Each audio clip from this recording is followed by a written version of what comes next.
Gruhalakshmi February March ಕಂತು ವಿಳಂಬದ ವಿಚಾರ.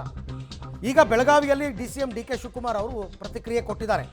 ಏನಂತ ಹೇಳಿದರೆ, ಗ್ಯಾರಂಟಿಗಾಗಿ 100 ಕೋಟಿ ಹಣ ಕೊಟ್ಬಿಟ್ಟಿದ್ದೀವಿ, ಕೆಲವು ವಿಚಾರದಲ್ಲಿ ವಿಳಂಬ ಆಗಬಹುದು, ಒಂದೆರಡು ತಿಂಗಳು ಏನು ತೊಂದರೆ ಆಗಲ್ಲ ಬಿಡ್ರಿ, ಒಂದೆರಡು ತಿಂಗಳು ತಾನೆ.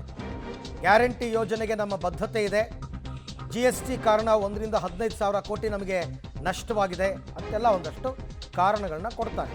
ಆಮೇಲೆ ಅವರೇ ಹೇಳಿದ್ರಲ್ಲ ಈ ಹಿಂದೆ, ಏನು ತಿಂಗಳು ಕೊಡ್ತೀವಿ ಅಂತ ನಾವೇನು ಹೇಳಿಲ್ಲ, ಕೊಡ್ತೀವಿ ಅಷ್ಟೇ ಅಂತ ಅವರೇ ಹೇಳಿದರು. ಈಗ ಅದನ್ನು ಸಮರ್ಥನೆ ಮಾಡ್ಕೋತಾ ಇದ್ದಾರೆ. ನಮ್ಮ ಗ್ಯಾರಂಟಿ ಯೋಜನೆ ನಮ್ಮ ಬದ್ಧತೆ ಇದೆ, ಆಯಿತಾ.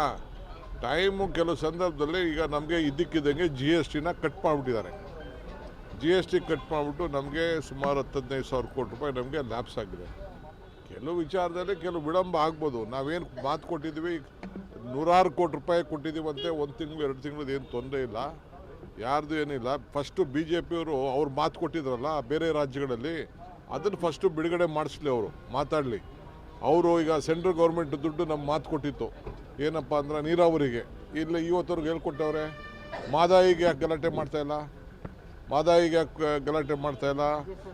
ಇದಕ್ಕೆ ಉತ್ತರ ಕರ್ನಾಟಕದ ನಮ್ಮ ಇದು ಅವಾರ್ಡ್ ಕೊಡಬೇಕಪ್ಪ, ನಾವು ದುಡ್ಡು ಕೊಟ್ಟು ಇದು ಮಾತಾಡೋ ಪ್ರಕಾರ ನಾವು ದುಡ್ಡು ಕೊಟ್ಟಿದ್ದೀವಿ, ಇವತ್ತವರೆಗೂ ಅವಾರ್ಡ್ನ ಮಾಡಿಸಿಲ್ಲ ಅವರು, 3ನೇ ಅವಾರ್ಡ್ನ. ಅದಕ್ಕೆ ಯಾಕೆ ಗಲಾಟೆ ಮಾಡ್ತಾಯಿಲ್ಲ?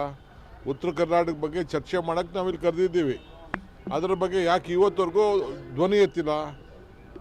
ಸೊ 5,300 ಕೋಟಿ ಬಗ್ಗೆ ಯಾಕಿನ್ನ ಧ್ವನಿ ಎತ್ತಿಲ್ಲ? ಫಸ್ಟು